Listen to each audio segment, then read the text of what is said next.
Assalamu alaikum, Azul Flaoun, bonjour. Les manipulateurs pervers. Les manipulateurs, ce sont tous ceux qui racontent des histoires au peuple. Et chez nous, il y en a beaucoup. Et qui, une fois qu'ils ont obtenu ce qu'ils veulent du peuple, ils les délaissent et ils rejoignent ceux qui sont à Alger. Vous le savez bien, il y avait plusieurs fois des révoltes. Moi, je connais surtout ceux de la Kabylie. Et quand on voit que sont devenus tous ceux qui les menaient, ce qu'on appelle les leaders dans les années 80, il y a de quoi être étonné. Le feu est très souvent allumé par des mains désespérées et manipulées. L'allumette est toujours donnée par une conviction fausse et déterminée. Le riche a très rarement cédé au pauvre une part de ce qu'il a mérité. La police et l'armée n'ont jamais protégé celui ou celle qui est honnête ou dans la nécessité. L'élite a très souvent ignoré le langage de la souffrance des illettrés. L'histoire a très rarement essayé de saisir les raisons réelles des guerres insensées. Pour les faibles, la pente est toujours surélevée. Pour les forts, la descente est très bien maîtrisée. L'obscurité est devenue la lumière de ceux qui sont délaissés. Le soleil de l'été éclaire ceux que la vie a largement comblés. Utiliser le suicide pour mourir est devenu une banalité. Pour ceux que personne n'a voulu le regarder, boire de l'alcool et consommer de la drogue sont d'une grande facilité pour ceux que l'amour n'a jamais vraiment approché.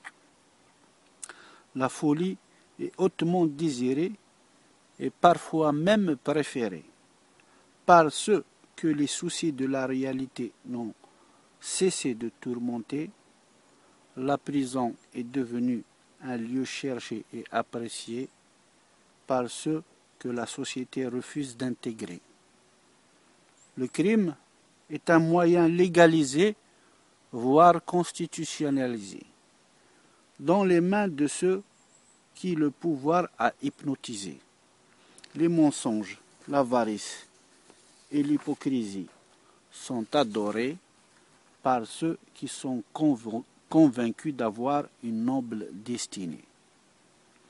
La fitna est saluée, voire glorifiée, par ceux qui la vengeance, la haine et la colère ont contrôlé. L'oubli permanent de celui qui nous a créés s'est installé dans les mémoires de ceux qui sont censés. Le tentateur est religieusement écouté par ceux qui croient que la violence va nous sauver. Les familles sont presque toutes disloquées pour souvent des raisons d'une grande futilité. La peur de mourir et d'être peut-être sévèrement jugé et par la majorité des humains banalisée ou minimisée. L'autocritique est parfois totalement ignorée par ceux qui détruisent la terre et l'humanité. Ceux qui le peuple a toujours aidé se sont retournés contre lui une fois qu'ils furent bien installés. Ceux pour qui le peuple ne cesse de se sacrifier se sont devenus des amis de ce qu'ils étaient censés écarter. Ceux qui sont très très haut placés n'ont jamais essayé de respecter la parole qu'ils avaient donnée à ceux qui les ont naïvement intronisés. Voilà. Donc quelqu'un. Et là, normalement, une fois qu'on a fait confiance à quelqu'un, une fois qu'on l'a aidé, il faut le contrôler. Sinon, si tu ne le contrôles pas, il t'échappe. Et après, il va se retourner contre toi. Et les exemples chez nous, ils sont nombreux. Il faut que cela cesse. Il faut que celui qui se sacrifie, c'est celui qui bénéficie des résultats de ce sacrifice. Ce n'est pas les autres. Sinon, ça sera la répétition. La répétition de 50 ans de confiance à des hommes et à des femmes qui ne pensaient finalement qu'à eux-mêmes. Voilà. كما تدير هنا مثل لم ان شاء الله هدي نور بالخير وان شاء الله هذه سبعة في الله الشر امين رب العالمين.